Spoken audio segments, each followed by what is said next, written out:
with Brianna Juneau. Welcome back. Here's the thing, I refuse to move these iCams because look how pretty that is. This was earlier this evening in the Great Falls Connect iCam. You can really see that overcast, mostly cloudy sky and a little bit of that sun peeking through. So pretty. Here's a look at your highs today. They were right around average at around 85 degrees. Those lows slightly above average at around 55 degrees, and we're actually going to expect most of those temperatures to begin to decline and get a little bit cooler through the next couple of days. But here's another pretty shot in that Helena Opportunity Bank of Montana weather cam. Some cloudy skies. Those highs today in Helena were around 86 degrees with those lows expected around 58 degrees. Again, those temperatures are going to trend cooler. We do have some severe thunderstorm watches in effect that will end around midnight tonight, but more widespread precipitation is going to be on the way for the beginning half of this upcoming week. But here's a quick look at your current temperatures. Cooling on down into those 60s and even the 70s for some areas, but it'll be a nice night tonight. You can expect some increasing cloud cover and a bit of a dry period tonight once those showers and thunderstorms make their way out of the area. But why are we seeing those showers and thunderstorms? Well, you can thank this upper level trough that is over in the Pacific Northwest and portions of Canada that is bringing in some short waves that are going to cause some instability, meaning we are going to see some of those showers and thunderstorms increasing a bit through the next couple of days. This is also bringing a bit cooler temperatures, and by cooler I mean they're going back into the 70s. So, you know, some people might like that, but I know I like those severe thunderstorms.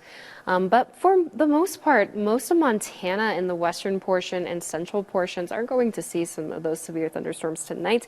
Most of those chances are going to be off into the eastern portion of the state, now scattered, but they will calm down a bit through tonight.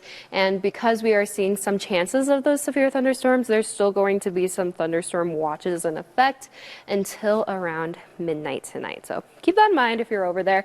Again, we'll see some increasing cloud cover. There's still going to be chances of those scattered showers around, but most of that system over in the eastern portion of the state is going to push off, and then we'll eventually see a bit of a drier spell through tomorrow morning and parts of the afternoon before more of that precipitation begins to build up again. At first some isolated and then moving to a bit more scattered, and some of those thunderstorms chances making their way through, maybe not as severe as we saw today, but as we hit Monday, that precipitation becomes a bit more widespread, so more western and northern portions of the area will be able to see it. So exciting stuff.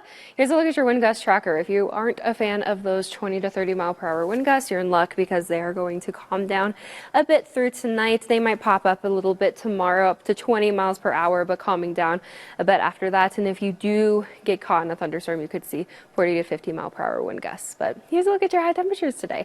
We saw them into the 70s, the 80s, and even the lower 90s in that Bozeman and Billings area. Expect those low temperatures tonight down into the 40s and the 50s with some mostly cloudy skies, nice and cool. Still some lingering chances of those showers and thunderstorms, mainly in the eastern portion of the state.